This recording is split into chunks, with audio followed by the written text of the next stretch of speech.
Amanda. Hi. Oh, how lovely to see you. I'm celebrating. You certainly are. Oh my goodness. I'm so excited that we're interviewing you this morning with such good news.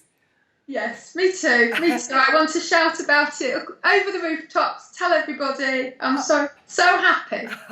I believed. So tell us what you're celebrating today. Okay, this morning I got a little small, discreet email telling me that I'd finally finished and passed my MBA, so that's a Master's in Business Administration qualification, and it's taken me 10 years. Oh gosh. And I've struggled. It has been a struggle all the way, an enjoyable struggle, but still a struggle. And this last year has been the hardest, and I'm just absolutely over the moon. Oh, I'm so delighted. Oh, congratulations. I have a glass of water. I'll raise one with you. So, Rowena, originally when I was asked you, would you be interviewed for Leading Ladies TV, because you already had such an inspiring story. Just to let people know, you are an Olympic athlete who's won medals. You're an athlete now in the world of business with the MBA, and also a mum athlete, I'll say, as a mother of two. And I know that the journey hasn't always been easy. So I would just love you to share your story with the viewers, and hopefully somebody will find the story so inspiring, because I know mentally it's been challenging and you've really, put yourself to the test. So are you happy to share? I would love to share it, yes. Lovely. So where would you like to start? Okay, I think probably a starting point for me, it's a hard starting point, but it's about 18 months ago, and I was driving back from Scotland through the Lake District, and it was an absolutely most gorgeous, beautiful day. The hills, the mountains were looking, green and fresh, and the sun kept popping through the clouds. And I had this thought, and it said, the thought said to me, it can't be this bad. If it's this beautiful here, it can't be all bad. And this other thought came into my mind. It said, actually, to get through this, you're going to have to use everything you've learned up to now for your life to give you the tools to cope. And it was a really strange moment, because I felt incredibly calm, in control, which was unexpected, because about an hour beforehand I'd had an awful phone call basically telling me that my husband, the father of my two children, had died in a car crash. It was a big shock obviously. So to go to a happier time, in 1994, I was trying to get to the Olympic Games. That was my dream. It'd been my dream for a long time. And myself and my boyfriend then, later became my husband. We both were judo players. We represented England, Great Britain, and travelled around the world competing. And I'd had a bit of a bad year. And it came to April of that year, British Open Championships. And I just totally underperformed. I think I was expected to win it, and I lost to another British player. And I came home from that championships, and I was just thinking to myself, am I wasting my time? Is this my life? Is what I might never get that. I might never get to the Olympics. I might never win the big medal. Am I being unrealistic? And I had 3 days of real heartache, real questioning myself, thinking, do I really believe I can do it? And at the end of those 3 days, I suddenly thought, but there's nothing I want to do more. I enjoy it. I enjoy the challenge of trying to do something, and that in itself is going to be enough. Whether I get there or not, I'm going to enjoy it. I'm going to enjoy the journey. And that was a massive turning point for me, because it was probably 2 months later, I won the European Championships. And I'm having a cheers, it makes me happy even now. And 5 minutes after me, my future husband won as well. And it was just the most incredible thing to celebrate. And I still look at my trophies and celebrate quietly. If I'm feeling a bit low, yes, I can do it. So going back to this last sort of year and a half, once the shock had settled, I realised my whole life had changed, and I had changed. I didn't know who I was anymore.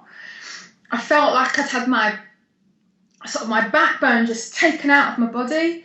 I lost all confidence. I've been a very confident person. Suddenly everything felt new. Everything felt difficult, even things that I'd done before. And I just didn't know what to do. I searched the internet, top tips for coping with bereavement, looking for a simple ABC guide.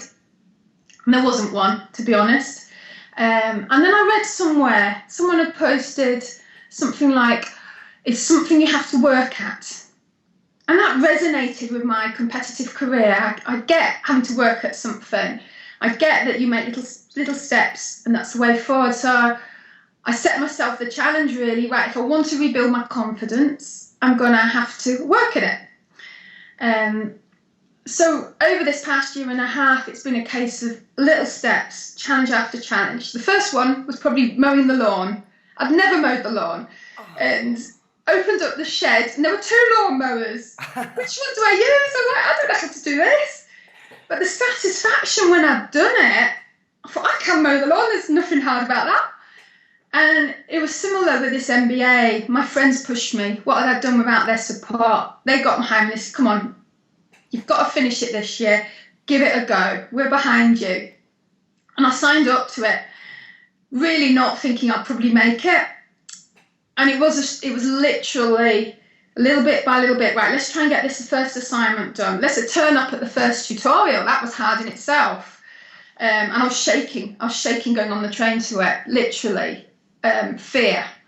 And then we had to do a residential weekend. It was my first weekend away from my kids. I left them with a friend, again, supporting me. And that, I remember sitting up all night crying. And I had flu at the time as well, which didn't help. But at the same time, I did enjoy the bits of it with the other people.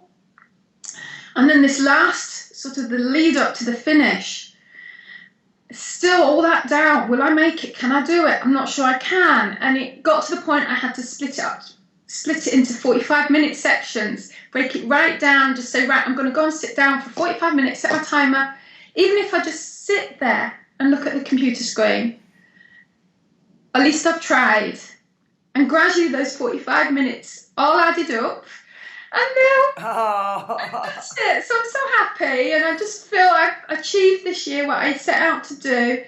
And it has been a struggle. And to be honest, I think these things are so much sweeter for the struggle. And my confidence is growing. It's still a daily thing, but who knows what next year's got now. Oh, gosh, this is going to be amazing for you, knowing that you can do this. And 10 years as well, since when you started out to do it. I don't know which part of that story to go back to, because it's all just so wonderful. I think you're mentioning about sort of your mind, when you're driving down the motorway and you thought, I'm going to have to use everything that I've learned to date. What were those learnings that you'd had to date in terms of how your mind copes and keeps you carrying on? Some of it was little things like basic principles in sport, stress and adapt, progressive overload. But then sort of traditionally used in very physical ways to build muscle. But I thought, right, let's use this the principles apply in other things like building confidence. Yeah.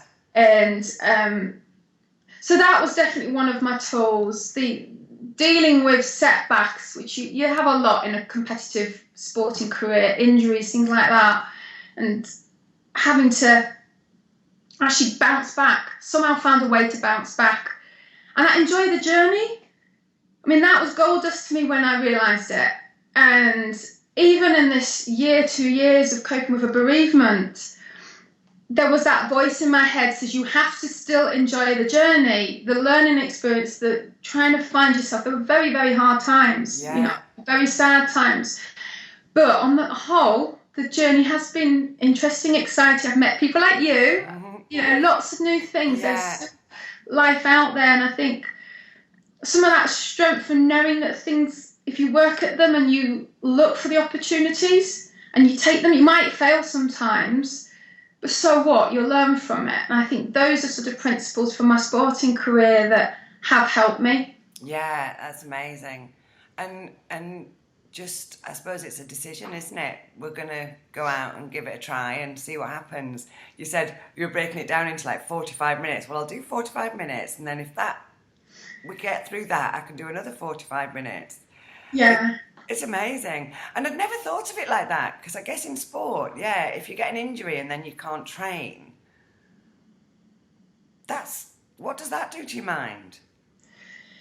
It can be very hard, but you have to, and I was lucky, I had a fantastic coach from when I was a kid. And on the whole, if you got injured, you train around the injury. Right. So it doesn't mean you don't train, you train other bits. So I broke my arm one time, and it was my left arm. I still had to go to judo every week. I had to work on everything with my right arm and doing it one-handed. When I injured my knee, it was case, right, you're going to do groundwork. Everyone's going to hold you down. One way of winning in judo is to hold someone down for 25 seconds. So I practiced for probably 3-4 months, lying on my back and getting out of these hold downs. So you had to try and take the opportunity from the injury. You know, what is the opportunity there? There's normally in every sort of setback, there's something to be learned, there's an opportunity to be taken, it's a slightly different direction. But trying to think of it like that, and other things you can do is sort of watching videos, you know, working on things that aren't so physical. But a massive important thing is to have friends that to them you're more than your medals, you're more than your achievement, it's the person. And having that support, particularly when things aren't going well, to know that they're always there for you.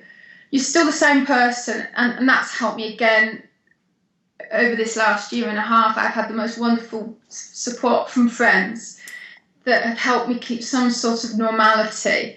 And also huge support from strangers that I never expected, that they never expected to get anything back from helping me. Yeah. And that changed my perspective a little bit. I think as an Olympian, you can be very self-centred, and it's very much, well, I want this to get that. And I've tried to take a different approach. I want to do this for them, whether I get something back or not. So trying to have more of that attitude, because that's what I met. That's what I felt the gains of, the support from, and I want to do that now as well. I make that part of me, do it more than I used to. Oh, that's just wonderful. I'm just thinking about the lipstick principles, and one of them is, well, stepping in is one, and that's those little steps, and inviting people in. And I know for me, that's been one of the, well, that's what's changed my life, really, made me go from where I was to where I want to be, because, and sometimes it's hard to say, yes, I'll let you in, or yes, I don't know the answer, can you help me? But the world wants to help, don't they? They do. And they don't expect. Initially, I was overwhelmed by how much help and support I was given, but it felt almost bad, because I felt, oh, I owe all these people. And it doesn't work like that. It doesn't have to work like that. And they don't feel like I owe them something. And I think it's almost like you give forward. You give to other people and someone else will give to you. It doesn't have to be a give and return. Yeah. And that, again, was a change. Initially, I said it was almost like, stop helping me, because I'm never going to be able to give back to you all. There's too much support, you know, and it doesn't work like that. So new insight, but definitely the people around you, supporting people, they gain from seeing you do well as well. Yeah. Oh, the story is so inspiring. I love the insights, you know, and the recognition of, it's almost like this extended dream team of people around you that are all there for support. It's beautiful. Rowena, I've just loved this interview. I think there's many people find it really, really inspiring. I got goose pimples. What's next for you? What's next is to work out what's next. Brilliant. Yes, I'm on a journey. I'm on a journey that I'm going to enjoy, and I'm not quite sure what's next, but I'm sure it'll be fun. I love that. I love that. Well, I'm giving you a big hug and saying thank you so much for being interviewed for us for Leading Ladies TV. We really want to inspire people on this channel, and that's certainly an interview that's going to do it. So big hug, big love, and I will look forward to being a spectator and supporter whenever you need it. Thank you. Thank you for inviting me to be part of what you're doing. Thank Good you, luck for the Leading Ladies company. I'll see you later. See you later. Bye.